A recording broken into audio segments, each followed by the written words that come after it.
Sabi nila maganda daw magpa-set up ng GP concept at big bike concept semi para street legal. Para wala kang pangamba sa daan. Tara, samahan nyo ako mga dre. Ito nga pala si Yellow, motor ng ating tropa. Magpapa-undernet nga pala siya ng motor mga dre.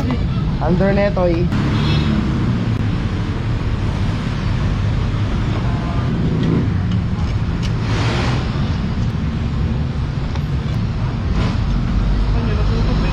Tailtide nga gamit nilang brand mga dre. May kasama na tong tail light. Kaya hindi ka mauhuli mga dre. GP concept nga pala yung balak niya sa motor niya. Hindi pa kayang biglain. Kaya inoonti-onti niya mga dre. Naangasan ako sa napili niya.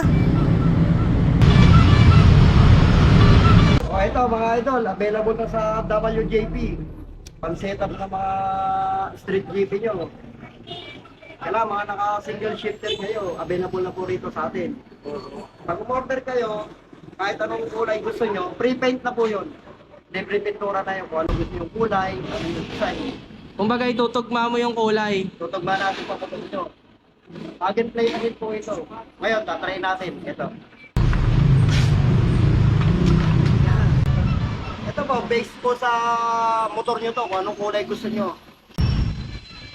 Kaya po may tapas dito, ito po yung sample natin. Kung kayo mahaba yung footrest nyo, pasabit dito, gagawa natin ang paraan. Pero pag maiksi, kahit hindi nakabasan yan. Ito, version 9 to. Parang R50 na siya. Cover na yung makina mo.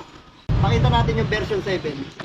Ito naman po yung version 7 natin na hindi tatama sa cams. Nakita nyo na kung gaano kataas siya. Katulad po nito, tinugma ko na sa decals niya. Pinunturahan ko na rin to. Nilagyan ko ng design para bumagay sa body. Ito nga pala si Lucas II.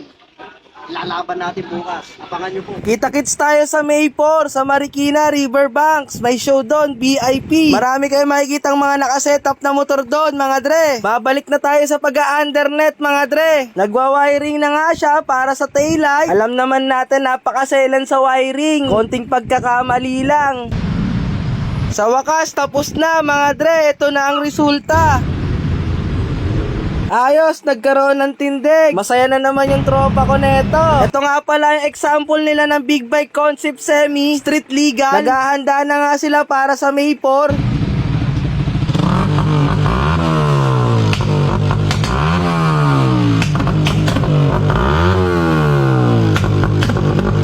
Kano na nagagastos mo sa motor mo?